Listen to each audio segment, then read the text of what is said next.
yang kena kick. Iya. Saya nggak tahu kenapa. Biasanya dia bawa pasukan, kita bawa pasukan ya. Bertemunya ya di situ. Udah 3 kali itu kena saya pelanggaran gara-gara diskusi sama mereka. Oke Pak. Ini sudah ku live kan ya. Iya, iya. Oke, saya pembukaan dulu ya. Boleh. Ya, nanti Bapak juga bisa kalau mau pembukaan ya. Shalom saudara-saudara semua ya dimanapun berada. Hari ini saya dengan Pak Depi Zai akan berdiskusi ya seputar iman Kristen. Kami sama-sama Kristen. Jadi kawan-kawan, kalau ada perbedaan itu bukan berarti kami bermusuhan, tidak. Itulah bukti firman yang hidup. Bahwa firman itu hidup, di si A, si C bisa menafsirkan berbagai macam. Dia hidup, nggak mati. Tapi kalau dia sudah baku, artinya sudah mati ya. Kamus namanya. Nah, karena dia hidup, dia tidak kamus. Nah, malam ini Pak DP kita bicara tentang apa? Baptis atau perjamuan? Baptisan. Oke, baptisannya mungkin besoknya entah kapan bisa perjamuan kudus ya. Oke. Nah, sekarang kawan-kawan saya persilakan Pak Depi menyambut para penggemarnya atau menyampaikan sepatah dua kata dan langsung gas. Apa pendapat Pak Zai tentang baptis itu? Silakan Pak. Bentar dulu, saya bagikan ini dulu, bentar. Soalnya banyak yang mau ikut karena itu kecil, apakah jadi bingung aku jadinya membagikannya gimana ini. Nggak apa-apa, bagikan aja dulu. Membagikannya, kan ada itu tanda panah gini tuh. Iya ada, tapi klik ke WhatsApp. Iya, bentar ya. Ada tanda panah ke kanan, nanti pilih WhatsApp. Nah, sabar ya kawan-kawan ya. Slow-slow saja, nggak usah. Ojo ke susu, kata orang Jawa. Maksudnya, ojo ke susu. Jangan terburu-buru, bukan jangan ke susu. Ke susu itu ya maksudnya buru-buru ya. Ojo ke susu. Oh, mungkin selama ini aku hitam putih. Kayak mana cara hitam putih? Aku nggak tahu. Coba ini ya, bro. Nah, udah ada warnanya. Kalau ini aja deh. Nah, ini berwarna kok kemarin hitam putih, gimana caranya? Enggak boleh.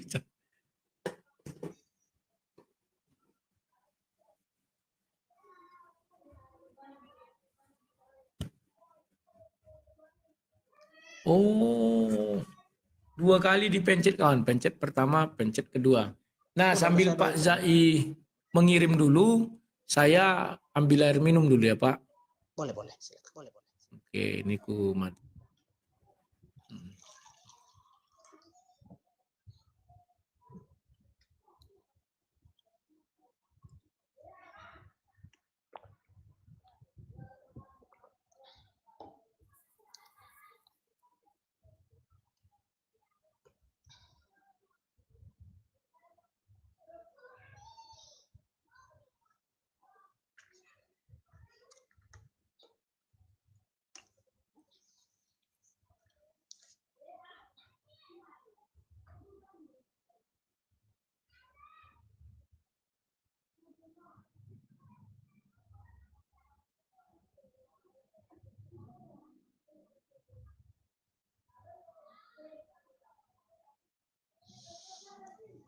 Ya, selamat bergabung teman-teman. Silakan ya bantu YouTube layarnya karena ini akun anak, jadi akun kecil ini, akun besar saya sudah kena pelanggaran.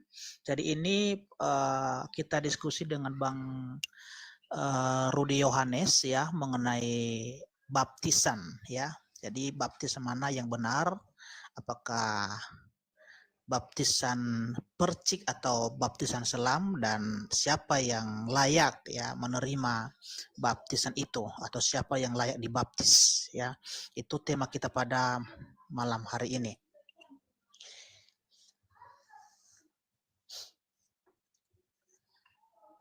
Ya, silakan teman-teman dibantu ya tiap-tiap layarnya.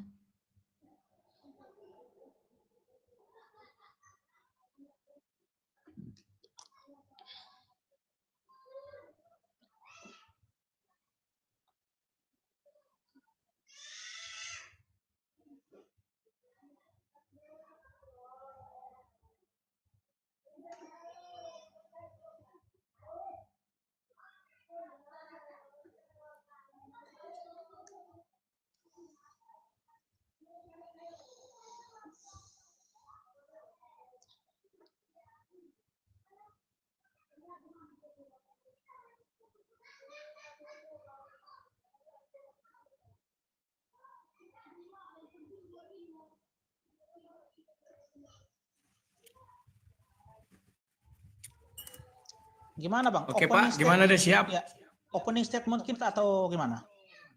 Silakan Bapak duluan aja. Oh saya yang duluan.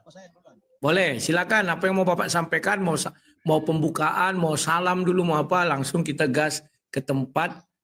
Menurut Bapak baptis itu apa? Silakan Pak. Iya. Baik, pertama-tama kita ucapkan selamat malam kepada Bang Rudi Yohanes ya, saya panggil ya. Telah sekian lama saya merindukan diskusi sama Abang sebenarnya, tapi barulah malam ini terjadi ya. Jadi ini tentu bukan rencana kita semua, tapi ini rencana Tuhan ya, agar kita itu bisa menyamakan persepsi kita mengenai baptisan ini. Dan walaupun nanti kita berbeda pendapat, tetapi bukan dalam arti kita menaruh kebencian, menjadi kita menganggap musuh satu dengan yang lain, tetap kita selalu mengasihi. Ya, jadi baik, pandangan kami mengenai baptisan ini di dalam Alkitab, bahwa baptisan ini adalah salah satu sakramen yang sangat terpenting yang tidak boleh ditiadakan atau tidak boleh diubah-ubah, apalagi untuk dihilangkan. Ya, jadi tentu kita harus belajar dulu bagaimana cara membedakan baptisan ini, karena ada dua baptisan dalam ayat Alkitab ini. Ya, pertama baptisan kepada yang dilakukan oleh Yohanes Pembaptis. Ya, jadi kedua baptisan ya yang diajarkan atau yang disampaikan oleh Tuhan.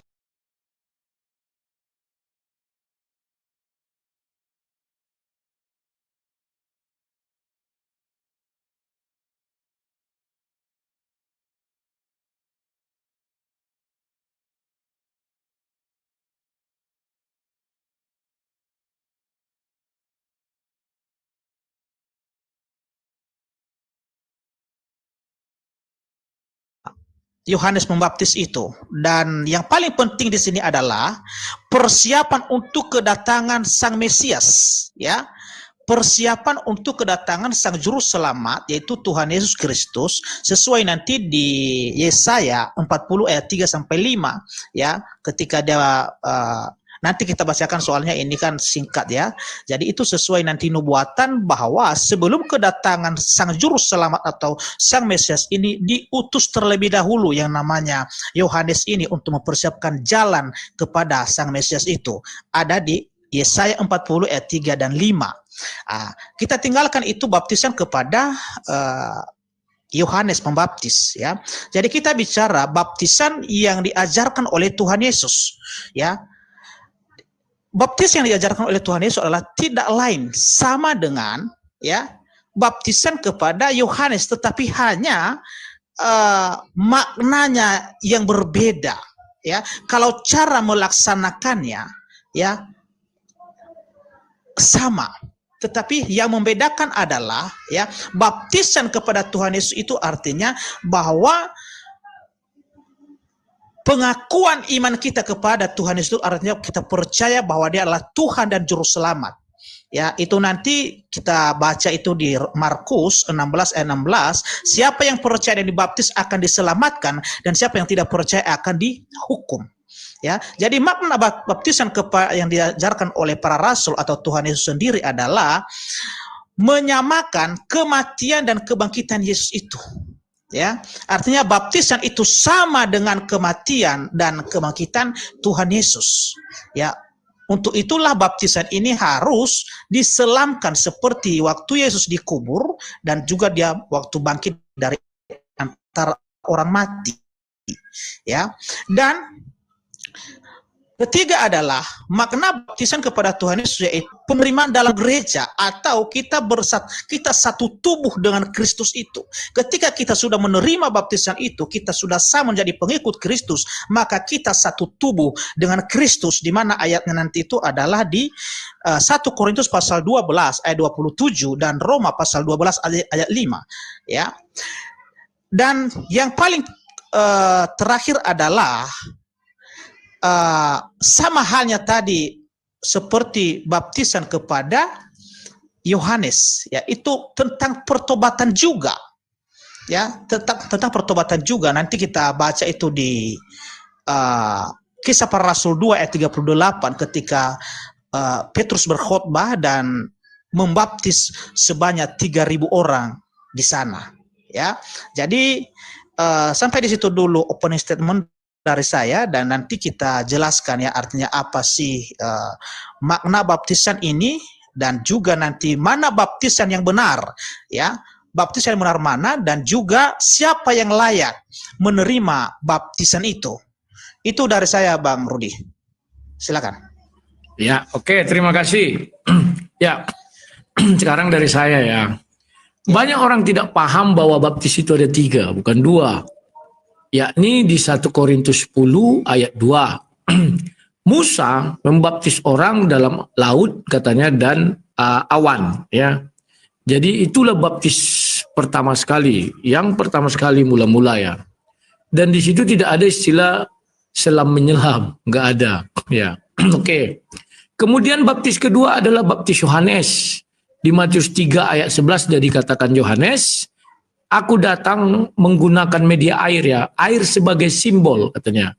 Ya, simbol apa? Simbol pertobatan. Maka yang bisa kita lihat, dia mengambil simbol air yang apa? Air Sungai Yordan. Yang mana dia itu mengalir dari hulu ke hilir. Artinya dosa itu akan dihanyutkan. Nah, di dalam Matius 3 itu, tolong perhatikan baik-baik mulai dari ayat 5, 6, dan seterusnya. Berapa orang yang dibaptis? Dikatakan dari seluruh Yudea, Yordan, dan sebagainya itu ya. Kalimat seluruh artinya banyak orang. Gak mungkinlah seluruh Yudea itu hanya 2 orang isinya, gak mungkin. Karena pada masa itu aja sensus penduduk sudah ada ya. Dan masa itu saja Petrus yang gak berapa lama, beda 3 tahun, sudah membaptis 3.000 orang seperti yang kata Bapak Pendeta. Ya, nah, kemudian Yohanes melanjutkan, dia yang datang setelah aku, menanggalkan kasutnya pun aku tidak pantas, membaptis kamu dengan api, roh dan api. Artinya tidak menggunakan media air. Ya, jadi perhatikan baptis ada 3, punyanya Musa, punyanya Yohanes, dan punyanya Yesus Kristus. Selama Yesus Kristus menjalani misi, memberitakan kabar dari sorga, Yesus tak sekalipun membaptis orang dengan air. Gak ada itu.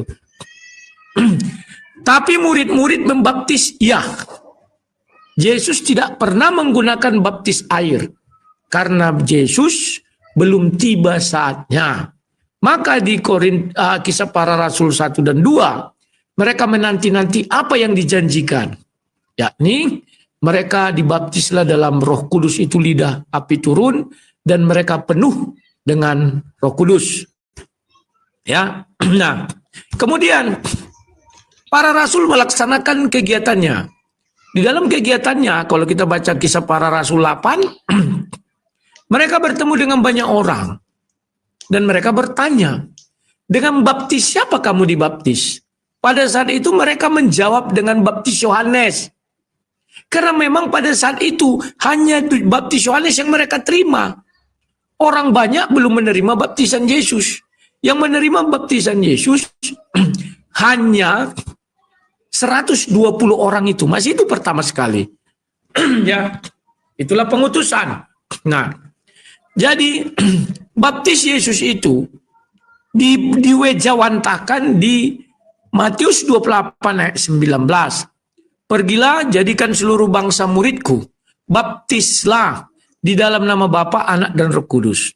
Dari situ bisa kita ketahui bahwa baptis Yohanes belum menggunakan kalimat dalam nama Bapa, Anak, dan Roh Kudus. Apa buktinya? Di Kisah Para Rasul 8, mereka belum penuh dengan Roh Kudus. Maka mereka dibaptislah dalam nama Yesus, dalam nama Bapa, Anak, dan Roh Kudus. Maka turunlah Roh Kudus. Paham ya? Nah, jadi kawan-kawan, baptis Yesus itu tidak ada bicara air. Kemudian ada satu ayat, kalau nggak salah saya di Roma ya, dikatakan bahwa baptis itu sama seperti Yesus, dikubur 1 kali. dan bangkit untuk selamanya. Kan begitu ya. Roma 6 ayat 3 sampai 6. Berapa? Roma 6 ayat 3 sampai 6. Nah, Roma 6 ya. Jadi di situ banyak orang menyalahartikan kalimat ini. Sehingga mereka menggunakan kalimat dikubur. Maka mereka mengambil makna dikubur harus diselam. Di sini kekeliruan terbesar orang-orang yang ngotot bahwa baptis harus diselam. Bagaimana kau mau menyelamkan orang menggunakan baptis Yesus dalam api dan roh? Kan tidak bisa. Menyelam artinya di bawah air. Ini orang harus banyak tahu ya. Nah, apa makna ayat itu? Bahwa kita meninggalkan dosa lama kita. Itu maksudnya. Setelah kita tinggalkan dosa kita bangkit, jangan mati lagi, jangan berbuat dosa lagi. Tapi apakah ada manusia yang sanggup? Kan tidak ada. Begitu dia dibaptis, dia berbuat dosa lagi. Itulah makna dari baptisan Yohanes. Karena menyangkut tentang pengakuan dosa. Penyucian dari dosa. Tapi baptis Yesus tidak berbicara pengakuan dosa, penyucian dosa. Tapi berbicara tentang keluar dari dosa atau yang belum mengenal atau dari gelap menuju terang. Itu baptis Yesus. Makanya tidak menggunakan lagi media air, tapi sudah menggunakan media api. Di situ orang harus paham ya. Yesus tidak berbicara lagi media air, tapi menggunakan cahaya. Dari arti baptis Yesus dari gelap menuju terang. Nah, itu yang bisa saya jelaskan, Pak. Silakan apa yang mau Bapak sampaikan. Silakan. Iya, baik. Menarik ini ya. Jadi nanti pada malam hari ini bisa kita masuk dalam kebenaran itu dan mengerti kebenaran melalui firman Tuhan tentang baptisan ini. Pertama-tama yang mau saya sampaikan di sini bahwa Yesus menegaskan ya bahwa percaya. Dari mana itu? Nanti kita ke Matius 28 ayat 19 dan 20. Nanti kita ke Markus 16 ayat 16. Ya, kita dulu membaca ya di Yohanes pasal 3 ayat 5 ketika mereka berbicara Nikodemus. Ya, hasil pembicaraan mereka Nikodemus. Apa kata Yesus di sana? Betapa pentingnya baptisan ini. Coba kita baca di situ Bang di Yohanes 3 ayat 5. Ya, saya buka data ya. Kita bacakan aja, nggak perlu kita tempel ke layar ya. Kita bacakan aja. Oke ya. Nah, silakan Abang buka di sana, saya baca di sini. Ya, ini judul perikopnya percakapan dengan Nikodemus. Ya, di sini ya dengan tegas Tuhan Yesus mengatakan kepada Nikodemus ya, Aku berkata kepadamu, sesungguhnya jika seorang tidak dilahirkan dari air dan roh, ia tidak dapat masuk ke dalam kerajaan Allah. Ya, jadi ada dua di sini yang tidak boleh ditiadakan. Ya, salah satunya yaitu dilahirkan dari air dan juga dilahirkan dari roh. Ini pernyataan Tuhan Yesus sendiri. Ya, artinya kalau seseorang ini ya tidak dilahirkan dari air dan roh, maka dia tidak bisa melihat masuk dalam kerajaan Allah. Itu kata Tuhan Yesus. Diulangi lagi ketika Bang Rudo Yohanes tadi mengutip ya Matius 28 ayat 19 dan 20 itu ya yang berbunyi ya pergilah jadikanlah semua bangsa muridku, baptislah mereka dalam nama Bapa, Putra dan Roh Kudus, dan ayat 20-nya ajarlah mereka ya, ajarlah mereka. Coba kita baca itu ya biar lebih jelas Bang ya. 28 ayat 20 ya. Dan ajarlah mereka melakukan segala sesuatu yang telah kuperintahkan kepadamu. Dan ketahuilah, aku menyertai kamu senantiasa sampai kepada akhir zaman. Ya, jadi ini pernyataan atau perintah Tuhan Yesus. Ya, ini yang disebut adalah amanat agung, ya, amanat agung. Dan yang lebih jelas lagi, ya, kalau kita baca di Markus 16 ayat 16, ya, apa kata Tuhan Yesus di sana, ya. Markus 16 ayat 16.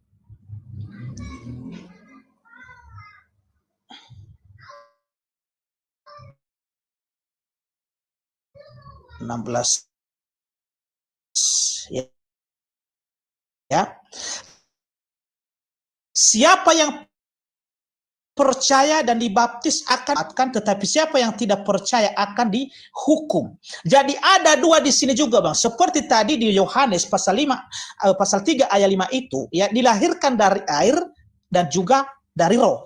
Di sini juga ada dua di sini yang tidak boleh dipisahkan atau ditiadakan salah satu, yaitu percaya, ya, percaya dan harus memberi diri dibaptis. Tidak boleh ditiadakan salah satu ini. Ya, kalau hanya percaya tanpa dibaptis itu tidak ada gunanya. Ya, kalau hanya dibaptis juga tanpa percaya, maka semuanya sia-sia. Ya, makanya nanti kita baca di Roma pasal 10 ayat 9 dan 10, ya, setiap orang yang mengaku, ya, bahwa Yesus adalah Tuhan, dan itu dia akan diselamatkan, ya.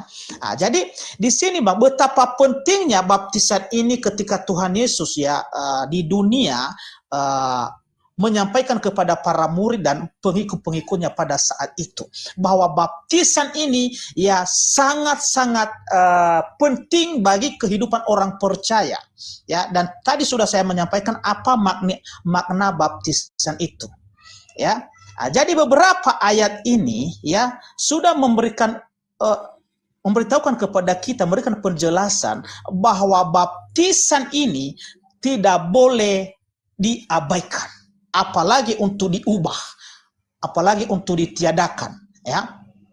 Nah, jadi Abang sempat mengutip tadi, ya, Roma pasal 6 ayat 3 sampai 6. Ya, kalau kita baca secara keseluruhan ayat itu, Bang, ya, itu bukan hanya yang namanya simbolis, ya, bukan hanya perumpamaan, ya, tetapi itu benar-benar bahwa baptisan itu sama dengan kematian Tuhan Yesus Kristus. Ya, coba kita baca ayat itu, ya. Roma pasal 6 ayat ke-3 sampai ke-6 itu, ya. Roma pasal 6 ayat 3 sampai dengan 6, ya. Bentar, ya. Atau tidak tahukah kamu bahwa kita semua yang telah dibaptis dalam Kristus telah dibaptis dalam kematiannya, dan dengan demikian kita telah dikuburkan bersama-sama dengan Dia oleh baptisan dalam kematian, supaya sama seperti Kristus telah dibangkitkan dari antara orang mati oleh kemuliaan Bapa, demikian juga kita akan hidup dalam hidup yang baru. Sebab jika kita telah menjadi satu dengan apa yang sama dengan kematiannya, kita juga akan menjadi satu dengan apa yang sama dengan kebangkitannya. Karena kita tahu bahwa manusia lama kita telah turut disalibkan supaya tubuh dosa kita hilang kuasanya, agar jangan kita menghambakan diri lagi kepada dosa. Ya, jadi ini artinya bukan hanya simbolis, Bang. Ya, tetapi ini harus benar-benar dilakukan oleh orang Kristen. Ya, ini syarat. Ya, ini adalah sebuah yang namanya tindakan atau perbuatan atau respon kita kepada Tuhan Yesus itu, mengakui bahwa Dia itulah Tuhan dan Juru Selamat. Ketika kita percaya hal itu, dan kita harus memberi diri dibaptis. Ya, dan nanti saya jelaskan mana baptisan yang benar itu, apakah percik atau diselamkan. Dan saya ini nanti di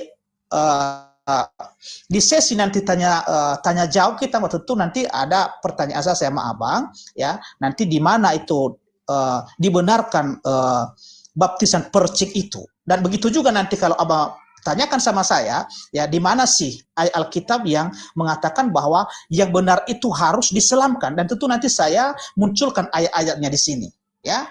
Jadi Sampai di sini dulu Bang, artinya bahwa baptisan itu ya memang sangat penting dan bukan hanya simbolis. Ini benar-benar artinya secara harafiah. Nah, silakan Bang Rudi Yohanes. Oke. Saya juga setuju baptisan itu sangat penting. Tidak pernah saya mengatakan bahwa baptisan itu tidak penting. Sangat penting. Karena sudah kita baca tadi, ini orang membaca kitab suci sering bersalahan. Saya bacakan Markus 16, mulai dari 15.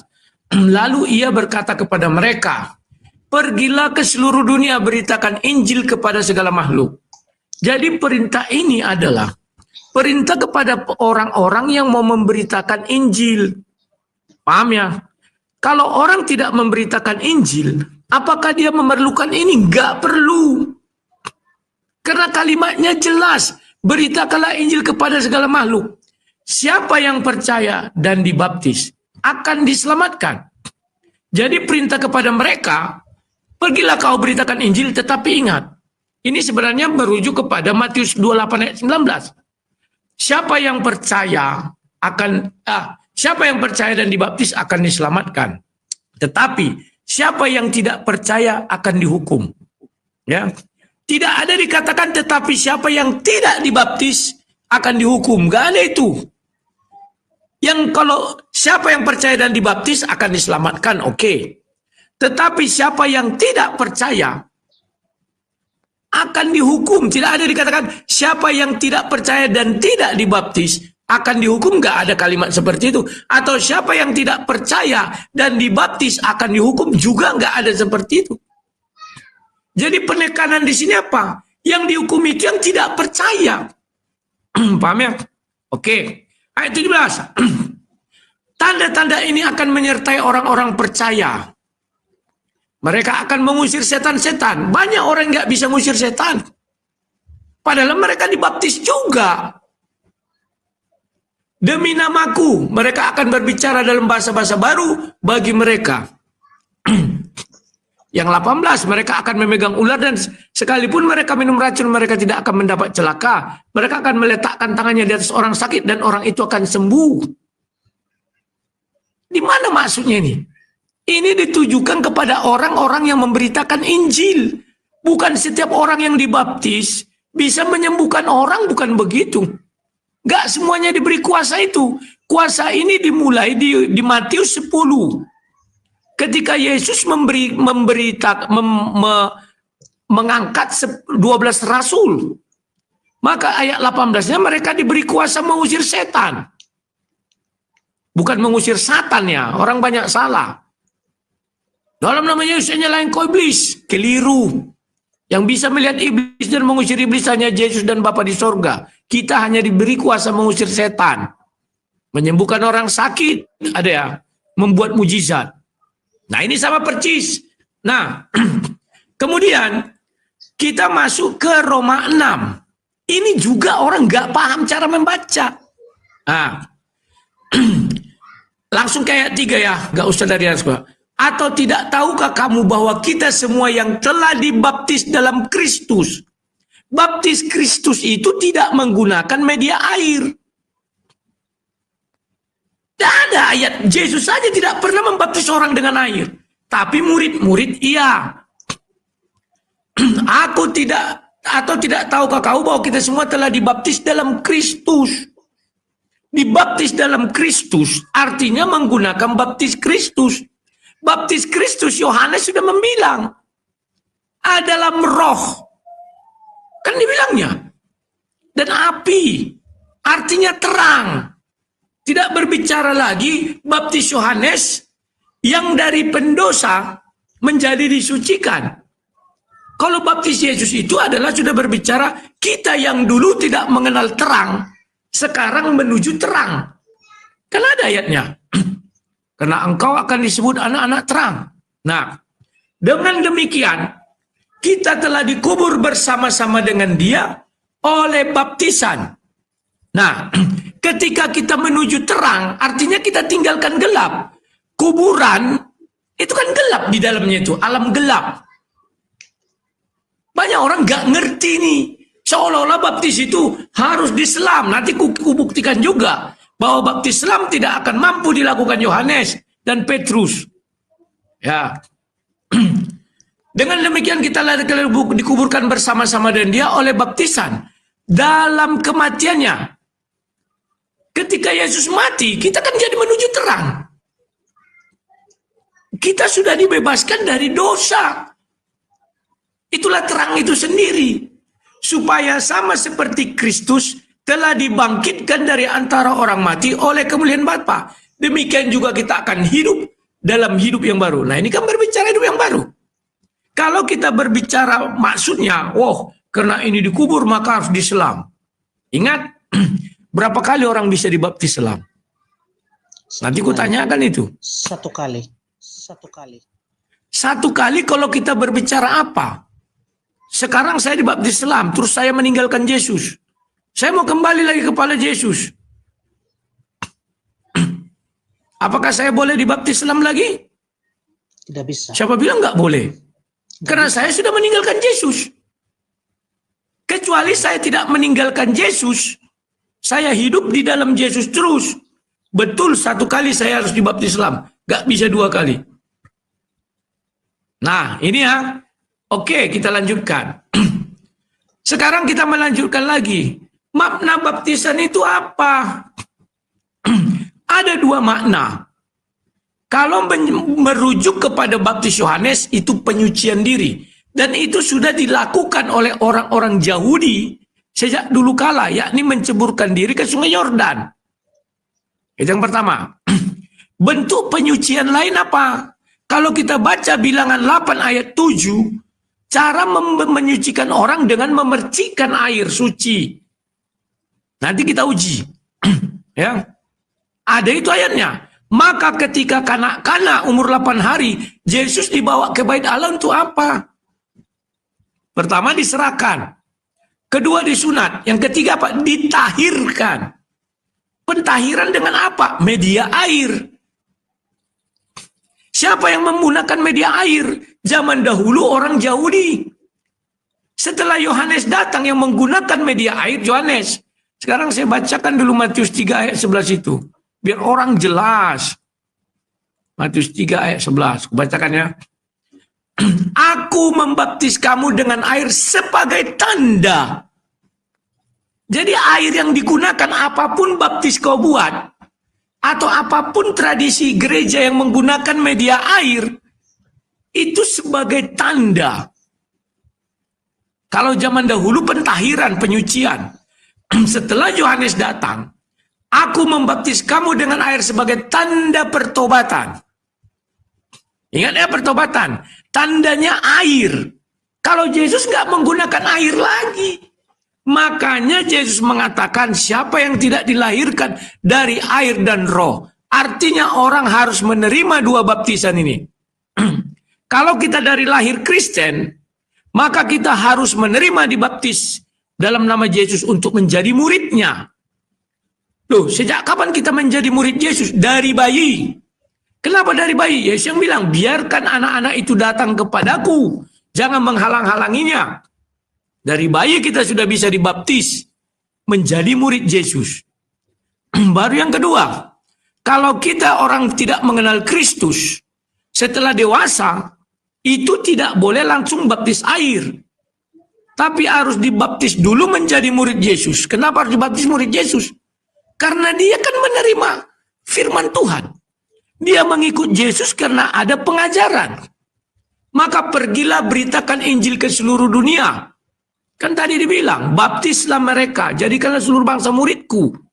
Setelah dia menjadi murid Kristus, barulah dia belajar lebih dalam lagi. Setelah lebih dalam lagi, barulah dia mengenal dosa di dalam kekristenan.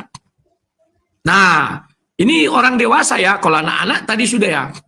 Barulah dia mau menyerahkan diri untuk dibaptis Yohanes. Bisa.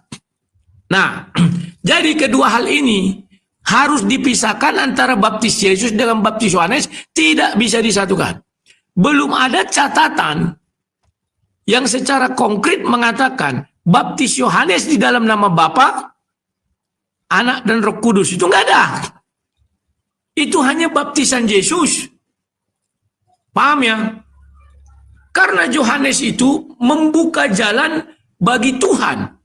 Ya cari aja secara konkret. Ada nggak Yohanes aku membaptis engkau dalam nama Bapa, Anak, dan Roh Kudus, yang dibaptis Yesus.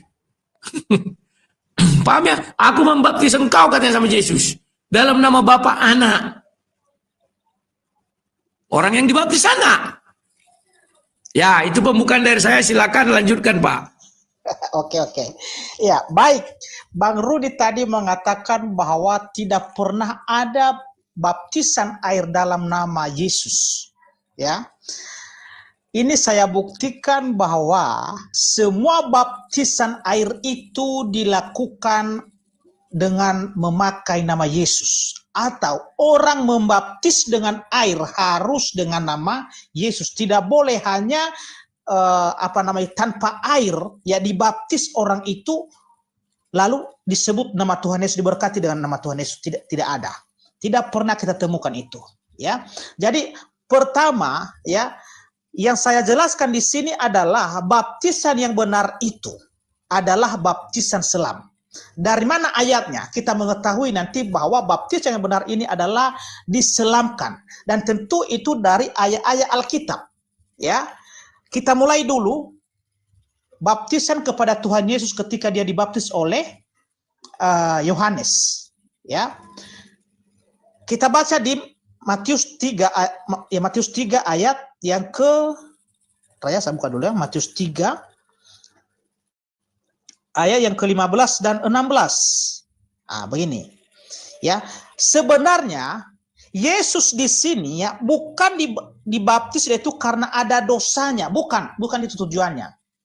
Ya, tetapi dalam hal ini ya memberikan contoh, ya, memberikan teladan yang baik bagi orang-orang percaya bagaimana menaati, bagaimana melakukan perintah Tuhan itu. Seperti inilah dia, tanpa kita neko-neko, tanpa ada kita membantah atau menolak firman Tuhan itu. Sebagai orang percaya yang taat, ya, harus mengikuti semua perintah Tuhan itu tanpa neko-neko, ya. Jadi kita baca di sini, ya. Dari ayat 13 kita baca. Matius 3 ayat 13. Maka datanglah Yesus dari Galilea ke Yordan kepada Yohanes untuk dibaptis olehnya. Tetapi Yohanes mencegah dia, katanya, akulah yang perlu dibaptis olehmu, dan engkau yang datang kepadaku. Lalu Yesus menjawab, katanya kepadanya, biarlah hal itu terjadi, karena demikianlah sepatutnya kita menggenapkan seluruh kehendak Allah. Ya, jadi itulah Yesus itu memberi diri dibaptis untuk memberikan contoh bagaimana cara kita ya menggenapkan seluruh kehendak Allah itu, mentaati perintah Tuhan itu. Dia memberikan contoh kepada kita di sini. Kita teruskan. Dan Yohanes pun menurutinya. Sesudah dibaptis, ini memberikan penjelasan ya bahwa baptisan yang benar itu adalah baptisan selam, dan kita nanti tentu kita dapatkan nanti jawabannya di sini. Kita baca. Sesudah dibaptis, Yesus segera keluar dari air. Ini ingat Bang Rudi, ada kata-kata keluar di sini. Ya berarti ada tadi yang masuk dalam air dan ada kata-kata keluar, ya. Sesudah dibaptis, Yesus segera keluar dari air, dan pada waktu itu juga langit terbuka dan ia melihat Roh Allah seperti burung merpati turun ke atasnya. Ya, jadi tentu kalau tanpa air ini ya atau tanpa diselamkan, tidak mungkin ada kata-kata yang mengatakan bahwa segera keluar dari air. Yesus segera keluar dari air. Oke, ini satu ya yang membenarkan bahwa baptisan yang benar adalah yang diberikan contoh kepada kita oleh Tuhan Yesus, yaitu baptisan selam, harus masuk dibenamkan ke dalam air. Ya, dan sesuai nanti itu di Roma pasal 6 ayat 3 sampai 6 yang kita baca tadi. Oke, saya buktikan siapa lagi, karena Bang Rudi tadi mengatakan tidak pernah ada orang yang dibaptis ya air dalam nama Yesus. Ya. Ini saya buktikan ya. Di Kisah Para Rasul pasal 8 ayat 36 sampai 39. Kita baca di situ. Bagaimana nanti Filipus ya, bagaimana Filipus membaptis orang yang dari Kita buka dulu ya. Kisah Para Rasul 8 ayat 30, mulai dari ayat 36 kita baca di sini. Ya. Ini dari ayat 34 kita baca biar jelas ya ayat ini. Ya. Maka kata sida-sida itu kepada Filipus, aku bertanya kepadamu, tentang siapakah Nabi berkata demikian? Tentang dirinya sendiri atau tentang orang lain? Maka mulailah Filipus berbicara dan bertolak dari nas itu, ia memberitakan Injil Yesus kepadanya. Mereka melanjutkan perjalanan mereka dan tiba di suatu tempat yang ada air. Ini Bang ya, ada air di sini ya. Nah. Lalu kata sida-sida itu, lihat di situ ada air. Apakah halangannya jika aku dibaptis? Nah, ini sahut Filipus, jika Tuhan percaya dengan segenap hati boleh. Jawabnya, aku percaya bahwa Yesus Kristus adalah anak Allah. Oke, jelas ya. Nah, pengakuan dari orang Ethiopia ini. Lalu orang Ethiopia itu menyuruh menghentikan kereta itu dan keduanya turun ke dalam air. Ini ya, keduanya turun ke dalam air. Berarti air lumayan besar itu, berarti pasti itu sungai itu ya. Sungai itu pasti ya. Lalu orang Ethiopia itu menyuruh menghentikan kereta itu dan keduanya turun ke dalam air, baik Filipus maupun sida-sida itu, dan Filipus membaptis dia. Ya. Dan setelah mereka keluar dari air, ada lagi kata keluar dari air. Oke. Dan setelah mereka keluar dari air, Roh Tuhan tiba-tiba melarikan Filipus dan sida-sida itu, tidak melihatnya lagi. Ia meneruskan perjalanannya dengan sukacita. Oke Bang ya. Jadi pernyataan Abang tadi ketika Abang mengatakan bahwa tidak pernah ada yang dibaptis dengan air atau diselamkan ya oleh Tuhan Yesus ya, itu benar, tetapi murid-muridnya yang membaptiskan dalam nama Yesus dan juga ya dengan air untuk diselamkan, ini ada ayatnya. Udah saya buktikan pada malam hari ini, bisa Bang Rudi nanti baca di sana ya. Kisah Para Rasul pasal 8 mulai dari ayat 37 sampai ayat 39. Jadi inilah baptisan yang benar itu. Tetapi yang tidak pernah ada adalah tidak pernah ada rasul ya yang membaptis tanpa air atau bukan diselamkan. Tidak pernah kita temukan di dalam ayat Alkitab. Kalau ada nanti Bang silakan munculkan di sini. Ya. Dan tidak pernah kita menemukan secara eksplisit dalam ayat Alkitab bahwa anak-anak itu dibaptis.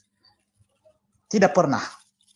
Ya, kalau ada nanti silakan munculkan di sini Bang. Tapi nanti itu di ruang sesi tanya jawab kita ya, kita apa dulu, kita bernarasi dulu ini.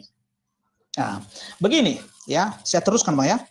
Ini sudah saya buktikan kedua ayat tadi bahwa baptisan yang benar adalah diselamkan ke dalam air. Di mana di Matius pasal 3 tadi ayat yang ke-15 16 ya, dan juga Kisah Para Rasul pasal 8 ayat 37 sampai 39.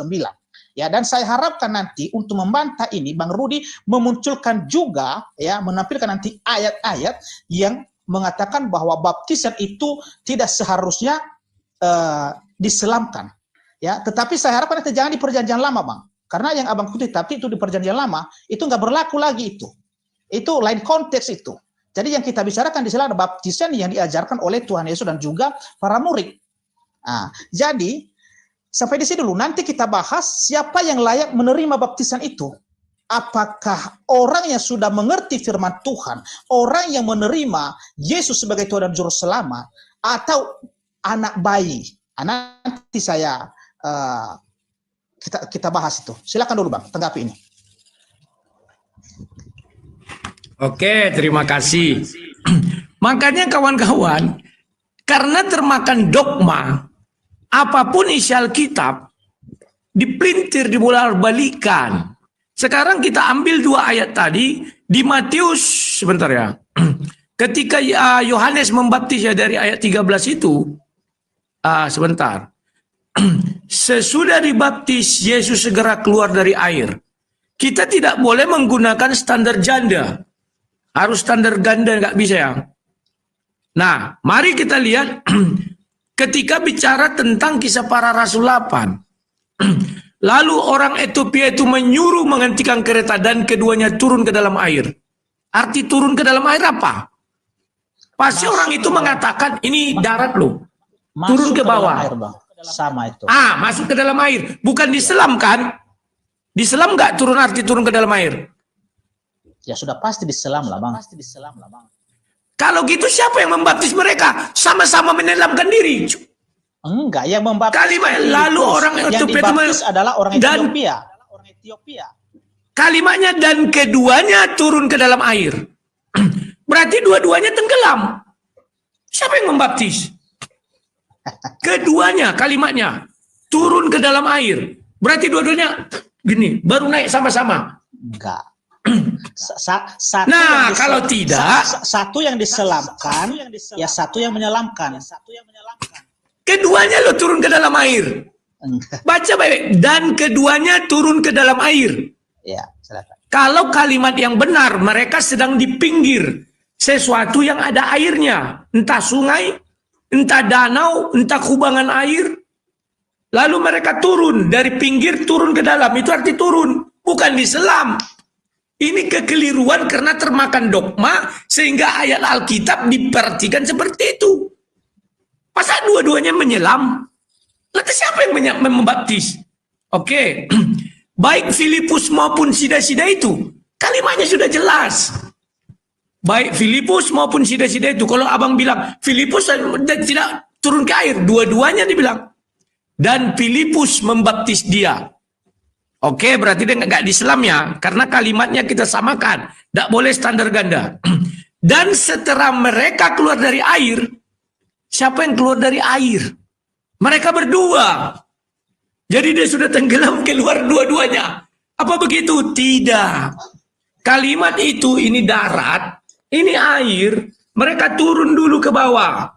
Dari bawah mereka keluar naik ke atas. Dan kalimat ini persis sama dengan ketika Yesus dibaptis. Maka dia keluar dari air.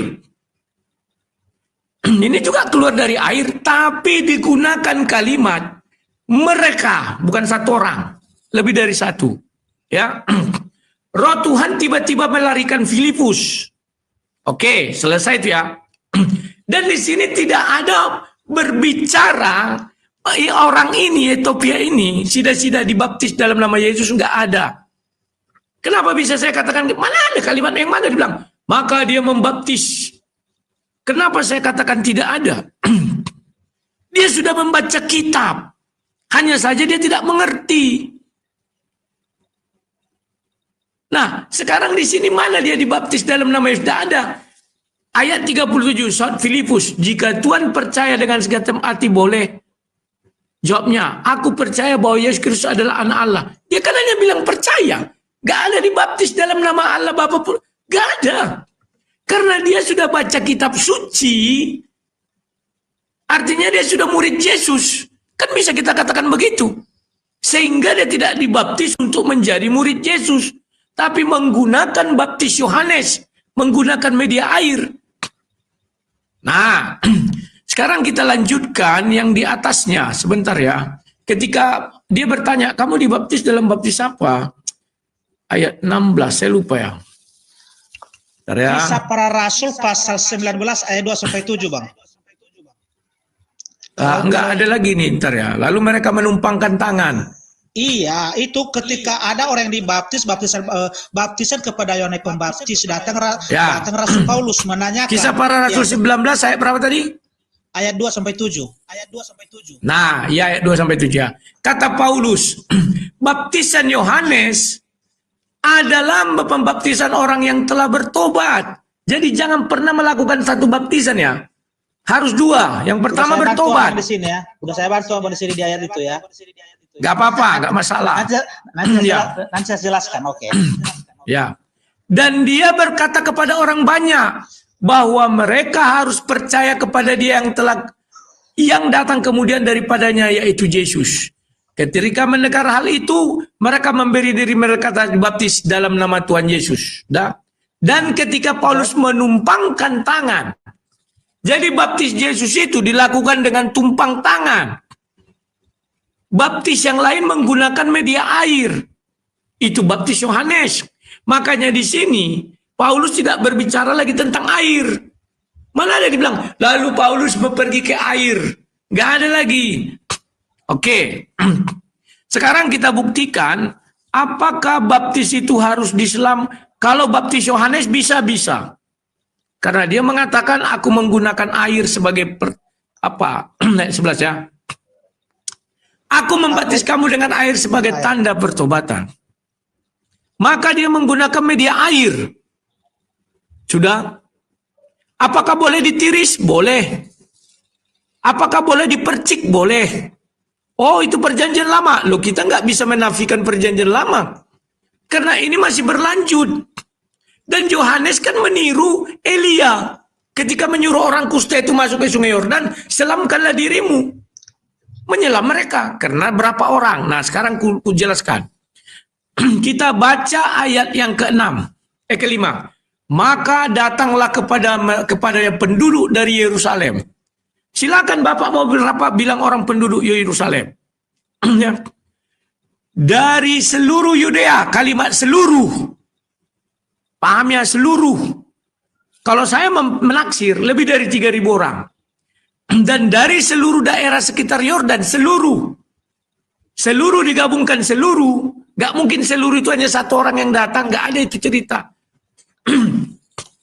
Maka saya buatlah. Pada masa itu sedangkan mereka di Yerusalem. 3.000 orang yang dibaptis Petrus. Karena ini ada 2 daerah yang mengatakan kalimat seluruh. Saya ambil perumpamaan ketika Yesus berkhotbah itu memberi makan 5.000 orang lebih.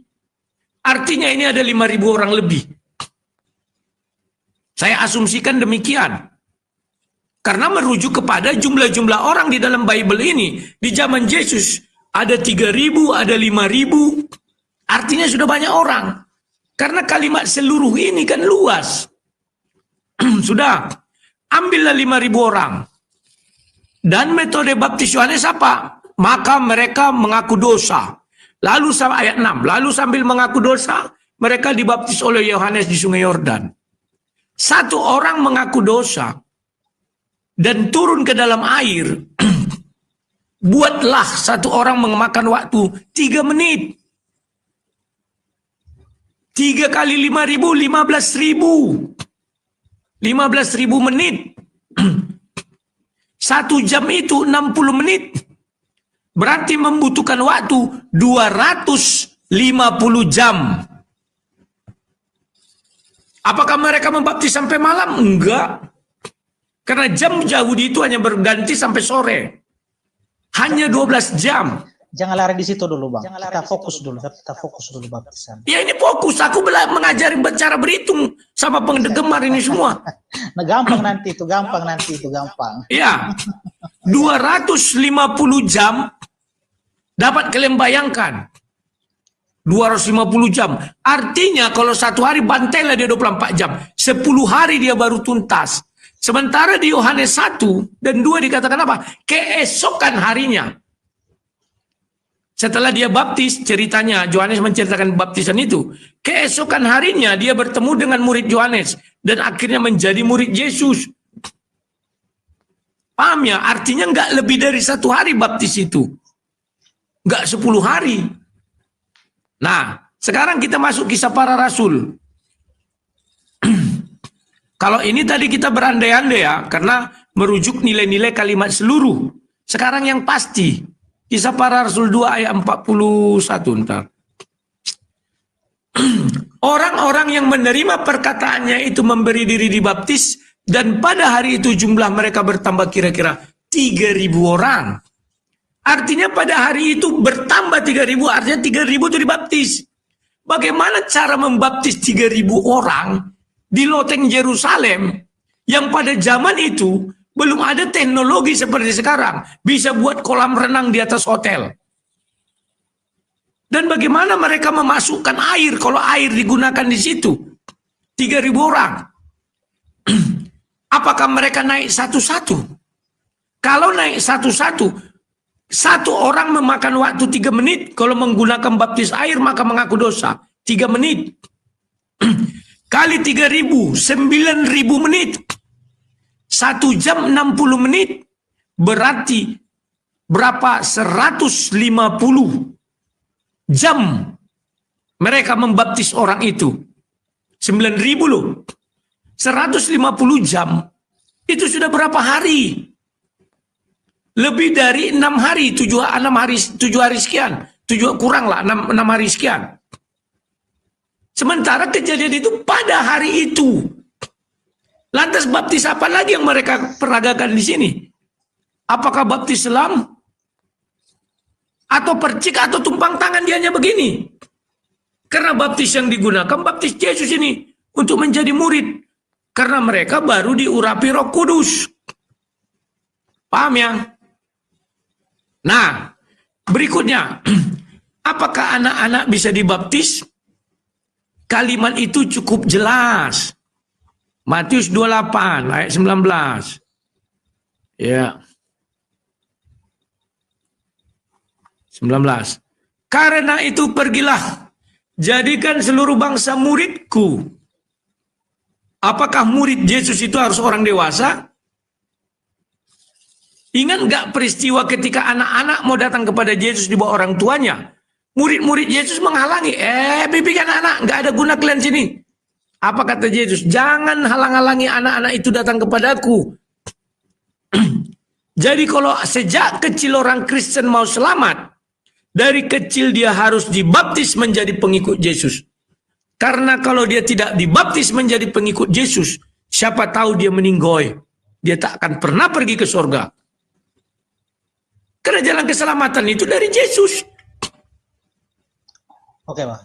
Paham ya? Udah. Udah. Kebetulan telepon. Silakan, lanjutkan. Ya.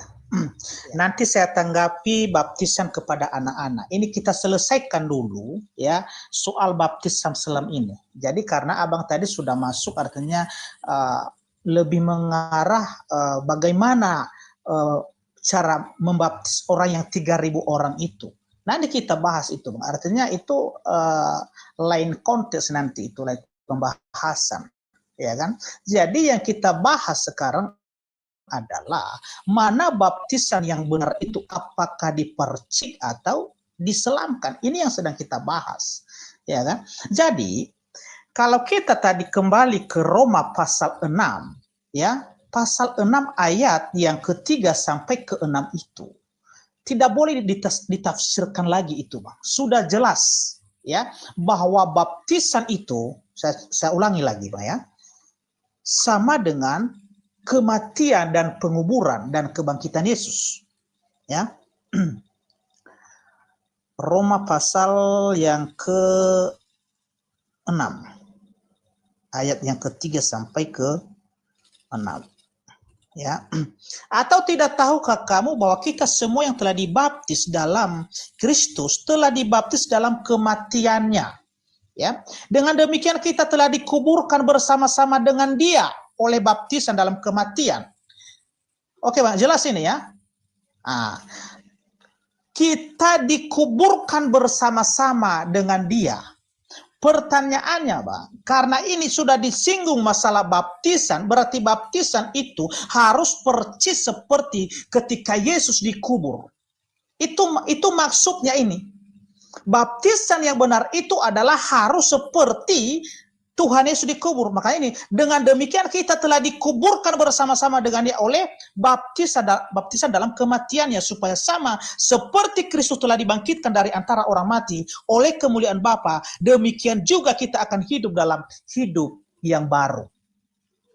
Enggak boleh ditafsirkan lagi ayat ini, sudah cukup jelas ya bagaimana caranya, cara yang benar baptisan itu. Pertanyaan saya di sini, Bang. Ya kan? Pertanyaan saya di sini. Ketika Yesus dikuburkan, apakah hanya kepalanya yang dikuburkan?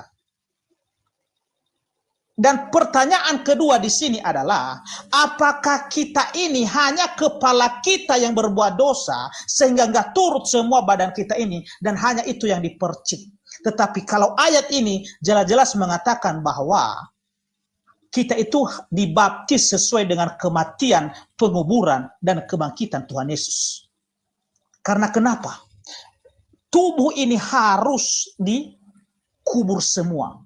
Harus dibenamkan ke dalam air itu.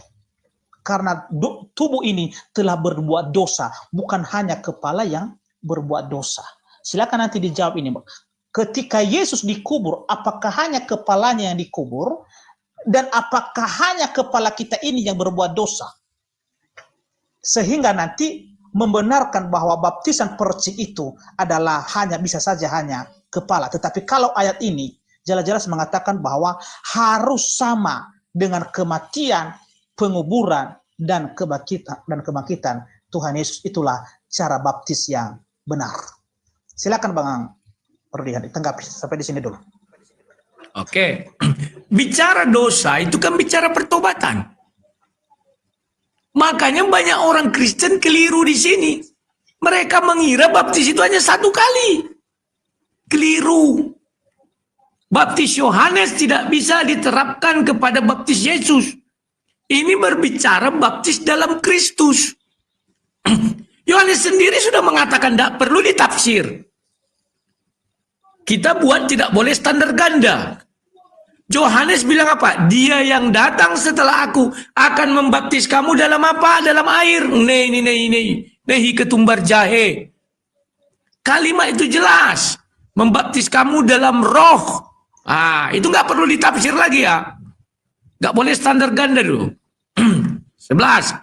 Aku membaptis kamu dengan air sebagai tanda pertobatan. Bicara dosa, itu bicara pertobatan.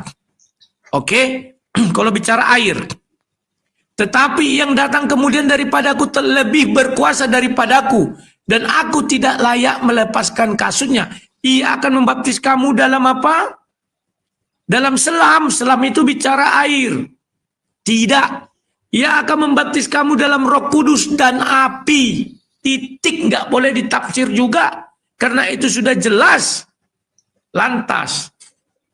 Bagaimana kita menyelamkan orang dalam roh dan api? Kalimat selam itu berfungsi kepada air. Tidaklah berbicara kepada roh dan api. Maka dari itu, baca dulu. Roma 6, kubaca sekali lagi dari ayat 1 biar lebih lengkap. Jika demikian, apakah yang hendak kita katakan? Bolehkah kita bertekun dalam dosa? Ini bicara dosa. Supaya semakin bertambah kasih karunia itu? Sekali-sekali tidak. Bukankah kita telah mati bagi dosa? Bagaimanakah kita masih dapat hidup di dalamnya? Ini tidak berbicara kalau memang mau standar ganda. Tidak boleh. Oke, kita anggap ini kalimat sesungguhnya, maka Matius 3 juga kalimat sesungguhnya. Jangan di sini, oh ini benar, nggak boleh ditafsir.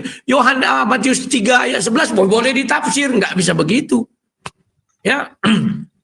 Atau, tidak tahukah kamu bahwa kita semua yang telah dibaptis dalam Kristus, ada nggak orang dibaptis dalam Yohanes? Ada, itulah baptis Yohanes. Kan dibaca tadi Kisah Para Rasul 19. Dia bertanya, kamu menggunakan baptis siapa? Baptis Yohanes. Artinya ada dua baptisan. Baptis Yohanes tidak bisa dihilangkan. Kenapa? Dia harus lahir dari air. Baptis Yesus tak bisa dihilangkan juga. Maka dia tidak tahukah kamu bahwa kita semua yang telah dibaptis dalam Kristus telah dibaptisnya dalam kematiannya. Dengan demikian kita telah dikuburkan bersama-sama dengan dia oleh baptisan dalam kematiannya. Jadi baptis Yesus itu dengan menggunakan roh dan api. Kalimat dikuburkan itu apa? Ketika Roh Kudus turun kepada kita, maka kita yang sudah dianggap mati tadi karena dosa, kita sudah bangkit. Orang yang menerima Roh Kudus itu adalah orang-orang yang sudah bangkit. Bukan diselam menggunakan Roh Kudus. Pakai apa menyelamkan pakai api? Gak boleh ditafsir loh ya. Lanjut. Dengan demikian kita telah dikuburkan bersama-sama dengan dia oleh baptisan dalam kematian. Baptisan dalam kematian loh. Artinya apa? Dosa itu sudah mati. Kan begitu. Maka Yesus bangkit. Alam maut sudah dikalahkan. Dengan apa mengalahkan alam maut? Dalam roh dan apinya tadi itu. Gak ada yang lain. Baptis Yohanes itu berbicara penyucian atau penghapusan dosa. Pertobatan, sorry ya, penghapusan dosa juga, pertobatan, penyucian. Bicara penyucian, banyak cara yang dilakukan di Alkitab. Bilangan 8 ayat 7 jelas mengatakan, bukakan dulu. Gak boleh dong dibilang jangan ambil, oh gak bisa. Bilangan 8. Dikatakan begini, ayat 7. Beginilah harus kau lakukan kepada mereka untuk mentahirkan mereka. Mentahirkan itu artinya menyucikan. Percikanlah kepada mereka air penghapus dosa. Air Yohanes itu kan air penghapus dosa. Air pertobatan. Makanya untuk membaptis 5.000 orang, Yohanes bisa jadi memercikkan aja gini. Bertobatlah kamu, sebab kerajaan Allah sudah datang. Kalau tidak, bagaimana dia menyelam satu-satu orang? Orang itu sambil mengucap dosa. Habis waktu. Kalimat di Bible jelas. 1 hari, hari itu. Sudah. Percikanlah kepada mereka air penghapus dosa. Kemudian haruslah mereka mencukur seluruh tubuhnya dan mencuci pakaiannya, dan dengan demikian mentahirkan dirinya. Jadi dikenal juga menggunakan percik. Nah, sekarang apa kaitannya dengan Yohanes? Yohanes sudah mengatakan di dalam Matius itu begini. Bentar ya. Matius 3. Ayatnya, kok jadi Maliaki? Sabar. Matius 3. Dikatakan gini ayat 11. Ya. Aku membaptis kamu dengan air sebagai tanda pertobatan. Kenapa dibilang air sebagai tanda pertobatan? Maka kita lihat air apa yang digunakannya. Air yang mengalir, yakni Sungai Yordan. Sungai Yordan itu mengalir dari hulu ke hilir. Artinya air yang itu menghanyutkan dosa tidak kembali lagi. Demikian juga orang ditiris atau dibaptis. Kalau dipercikan gini, kalau ditiriskan gini. Airnya mengalir dari atas ke bawah, tidak kembali ke atas lagi. Itulah maknanya ini, atau simbol, tanda-tandanya itu, bahwa dosa itu tidak kembali lagi. Kalau kita merujuk kepada ayat ini. Jadi menurut saya, orang yang mau menggunakan baptis air, ingat ya, baptis air, boleh dipercik, boleh ditiris, boleh diselam. Gak ada yang salah, karena air digunakan medianya. Tapi ayatnya orang yang dibaptis Yesus tidak bisa menggunakan media air. Kenapa nggak bisa? Bang Rudi, sebentar. Di mana para rasul atau murid-murid itu membaptis dengan percik? Di mana ayatnya? Para rasul pun tak ada satu orang pun dibaptis. Kenapa abang susah kali memikirkan itu? Tunjukkan siapa para rasul yang dibaptis. Aku ingin tahu. Dari 12 murid Yesus siapa yang dibaptis?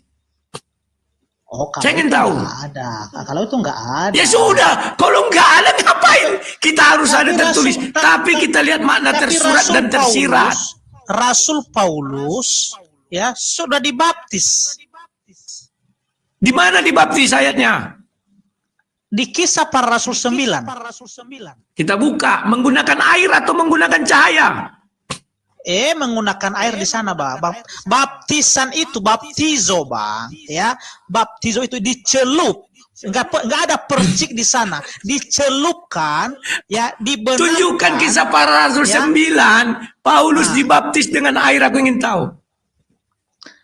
Kalau kata air tidak ada, tetapi Paulus dibaptis itu ada, tapi jelas semua tidak ada pertentangan. Mana ayatnya? Tunjukkan, aku mau tahu Paulus dibaptis biar kita lihat.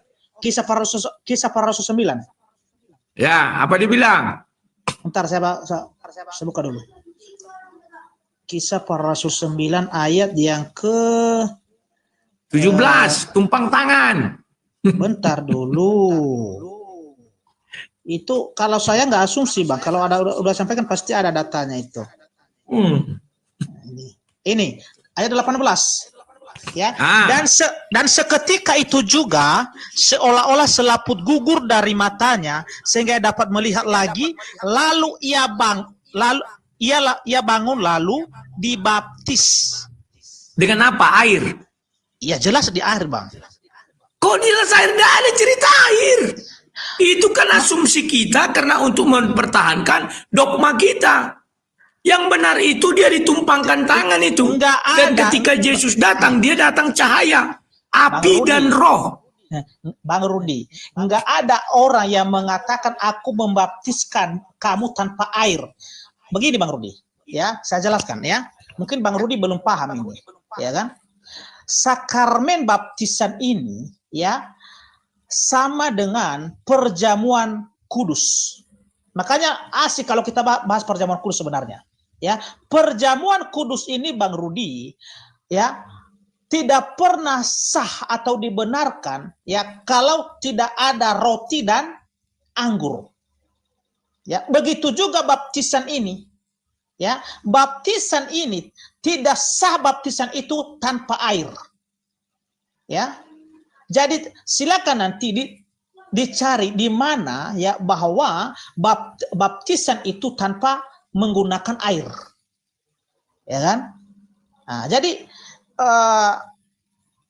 pertanyaan saya tadi belum Bang Rudi jawab. Ketika saya bertanya, ketika Yesus dikubur, apakah semua tubuhnya itu atau hanya kepalanya yang dikubur? Dan manusia ini apakah hanya kepalanya yang berbuat dosa sehingga hanya itu yang perlu disucikan, dikuduskan, dan hanya itu yang perlu dikubur? Belum Bang Rudi jawab tadi itu. Silakan Bang Rudi. Oke, kujelaskan. Jadi sudah jelas ya. Tidak ada baptis air dikenakan kepada murid-murid Yesus, terutama para rasul. Tidak ada, itu hanya asumsi semua. Ya. Kemudian di Kisah Para Rasul 2, ntar ya. Ini banyak lagi yang keliru nih. Ntar. Nah, ayat 42. Ada Bapak ini mengatakan tidak sah perjamuan kudus kalau tidak ada roti dan anggur. Baca dulu ayat 42. Mereka bertekun dalam pengajaran rasul-rasul dan dalam persekutuan. Dan mereka selalu berkumpul untuk memecah roti dan berdoa. Anggurnya di mana? Makanya bicara perjamuan kudus ada lagi nanti. Kenapa harus roti kenapa harus anggur? Anggurnya mana? Enggak ada. Ya, 1 Korintus pasal 11 ayat 23 26 kalau mau perjamuan kudus ya, tapi maunya jangan ke sana kita dulu. Ya kan kita selesaikan dulu baptisan. Yang menyinggungkan Bapak tadi. Iya, Oke, nanti kita bicara perjamuan kudus. Jadi maksud saya ini tadi ya, kedua ini kan ini yang sangat penting dalam iman kekristenan kita ya. Baptisan itu tidak boleh ditiadakan, tidak boleh diubah. Begitu juga ya, perjamuan kudus itu tidak sah tanpa ada roti dan juga anggur. Harus dua-duanya karena roti itu melambangkan tubuh Kristus dan anggur itu melambangkan darahnya.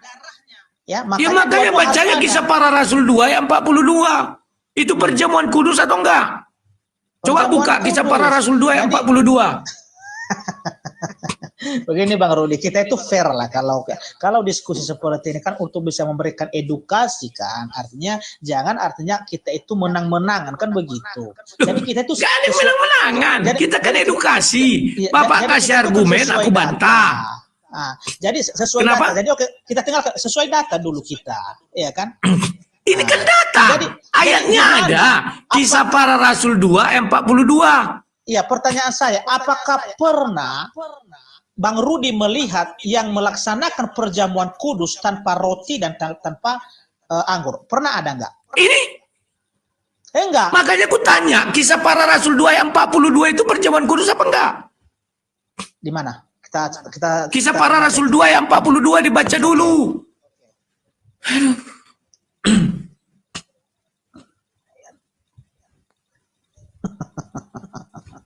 Oke. Dan dengan banyak perkataan lain lagi ia memberi suatu kesaksian yang sungguh-sungguh dan ia mengecam dan menasihati mereka. Katanya, berilah dirimu diselamatkan dari angkatan yang jahat ini. Mana di Kisah sini? Para Rasul 2 ayat 42. Oh, ini Sorry, 42. 42. Oke. Ya. Ya, bentar ya. Mereka bertekun dalam pengajaran rasul-rasul dalam persekutuan dan mereka selalu berkumpul untuk memecahkan roti dan berdoa. Jadi Nah, ini begini, Bang. acara apa? Aku ingin tahu. Bang Rudi, ya. Di Injil Yohanes pun Bang Rudi, ya sama dengan ini, ya. Tidak disinggung masalah anggur di sana, hanya memecahkan roti. Injil Yohanes, Yohanes berapa? Yohanes 20. Oke, kita buka Yohanes 20. Ayat berapa? Oke. Cari ayatnya lah, pokoknya Yohanes 20 itu.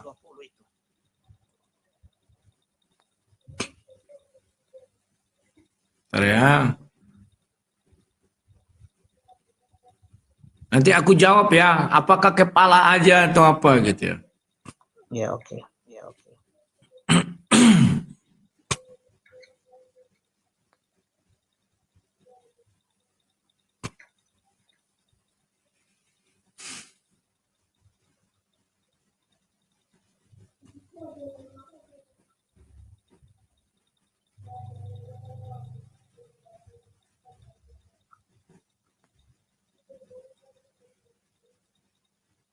Bentar ya. Di sini atau di 21 itu ya. 21, coba. Kalau di sini kok sepertinya nggak ada. Di mana itu ya? Ketika mereka itu memecah-mecahkan roti pada di mana itu ya? Ayat 9.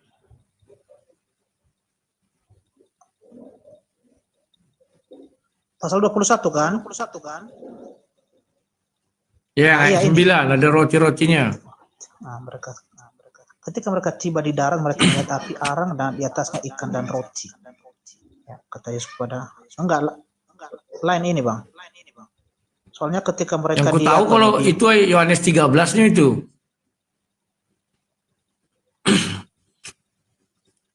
Yohanes 13 itu ketika Yesus mencuci kaki para murid di situ.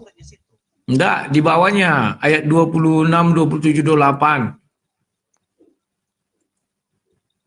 Ketika Yudas itu.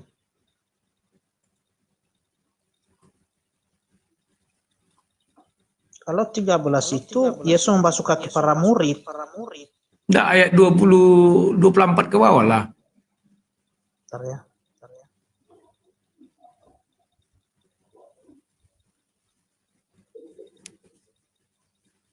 Saya coba cari dulu ya.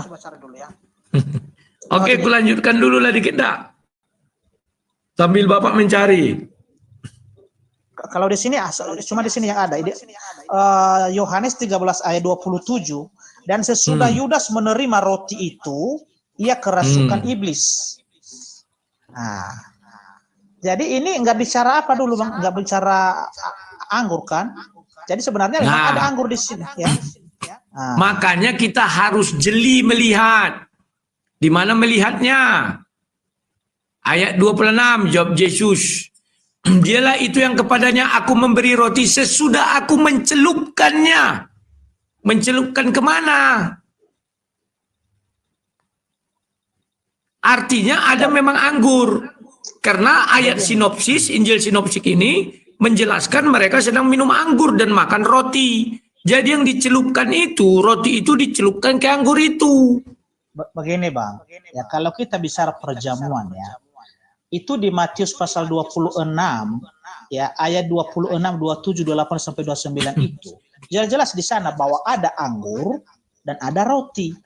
Jadi tidak pernah ya, baik pada zaman Rasul dan juga sampai sekarang tidak pernah ada yang melaksanakan perjamuan kudus itu tanpa anggur, hanya roti saja. Begitu juga sebaliknya ya. tanpa roti, hanya anggur saja. Tidak pernah. Ya, Kisah karena para Rasul 2 tadi itu bicara apa tentang ayat 42? Makanya aku tanya. iya, hanya itu tidak dijelaskan di situ, Bang. Tapi yang jelas di situ, artinya dia memecah-mecahkan roti dan bisa kita pastikan pasti ada anggur di situ karena yang Dari dua mana ini cara tidak memastikannya?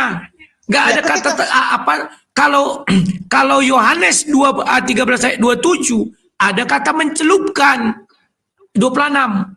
Jadi bisa kita mengasumsikan dicelupkan itu ke dalam sesuatu benda cair. Iya, 1 Korintus pasal 11 ayat 23-26. Itu di surat Paulus. Dan juga Matius pasal 26 ayat 26 dan 27. 1 Korintus berapa? 11 ayat 23-26. Oke, aku bacakan ya. 23-26. Sebab apa yang telah kuteruskan kepadamu telah aku terima dari Tuhan, yaitu bahwa Tuhan Yesus pada malam waktu ia diserahkan, ia mengambil roti. Yesus ini ya, bicara Yesus. Yeah. Dan sesudah itu ia mengucap syukur atasnya. Ia memecah-mecahkannya dan berkata, inilah tubuhku yang diserahkan bagi kamu, perbuatlah ini menjadi peringatan akan aku. Ayat 25, demikian juga Paulus memang menjelaskan peristiwa malam itu memang ada mengambil roti dan memecah anggur. Minum anggur. Jelas ada ya? Itu jelas ada. Ada. Kan? Malam itu. Tetapi kisah para Rasul 2 ayat 42 tidak ada anggurnya. Jangan ditambah-tambahi. Aduh, Abang Rusi. Gak ada yang bisa kita buat untuk mendefinisikan ada anggur di situ. Tapi kalau Yohanes 3 ayat 26 ada kalimat mencelupkan. Mencelupkan artinya menaruh roti itu ke dalam benda cair. Mulai dari tahun 2000 tahun yang lalu sampai sekarang ya, tidak pernah ada pendeta atau pastor yang melaksanakan perjamuan kudus tanpa roti dan tanpa anggur. Karena kenapa? Pada hari ya perjamuan kudus terakhir yang dilaksanakan oleh Tuhan Yesus lengkap ada di sana roti dan juga anggur, dan itu yang diikuti semua para pendeta dan juga para pastor sampai saat ini. Ya. Itu kan asumsi kita. Alkitab mengatakan kisah para Rasul 2 ayat 42 gak ada anggur. Mau bagaimana lagi kita bilang? Nanti itu kujabarkan apakah bisa minum anggur doang, apakah bisa minum roti doang. Atau harus kedua-duanya. Nanti gue jabarkan. Ada lagi. Kenapa mereka minum anggur doang? Kenapa mereka makan roti doang?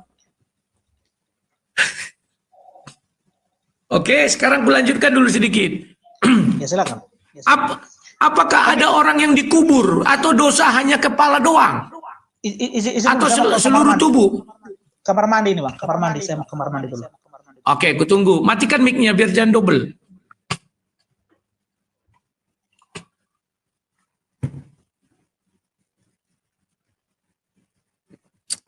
Waduh, aku mau jemput istriku pula lagi nih. Nah, besok lanjutkan lagi.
Rudy PS Edis, gue pegang Rudy Edis nggak levelnya bicara gini-gini kawan.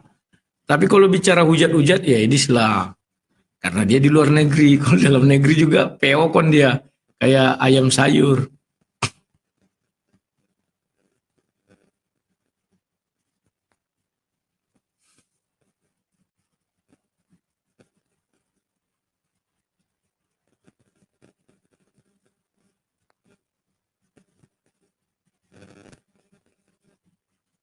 Kawan-kawan ingat ya, ini hanya sekedar argumen ya. Jangan kalian kira lucu orang ini sesama Kristen berdiskusi, ya nggak salah. Oneness juga saya kemarin berdiskusi, apa yang salah? Ya Oneness, ya, orang-orang si Billy Yahudi yang ngaku-ngaku Yahudi KW. Pak, bagaimana kalau besok kita lanjut? Aku mau menjemput istriku nih, udah jam 9:30. Gimana bang? Gimana bang? Bagaimana kalau besok kita lanjut? Seru nih. Boleh. Besok ada kerjaan enggak? Kalau besok aku juga bisa malam. Pagi aku masih ada urusan yang kemarin belum selesai. Oh, boleh. Oke ya. Oke. Jam berapa besok? Seperti tadi lah jam 8 boleh, jam setengah 8. Setengah 8 aja. Karena besok aku nggak ada kegiatan. Oke, sampai jumpa Pak ya. Oh, sampai jumpa. Ini hanya diskusi. Iya, Oke. Ya, terima kasih. Itulah enaknya Kristen kawan. Kami bisa berdiskusi. Iya, gimana itu? Gimana? Oke. Oh.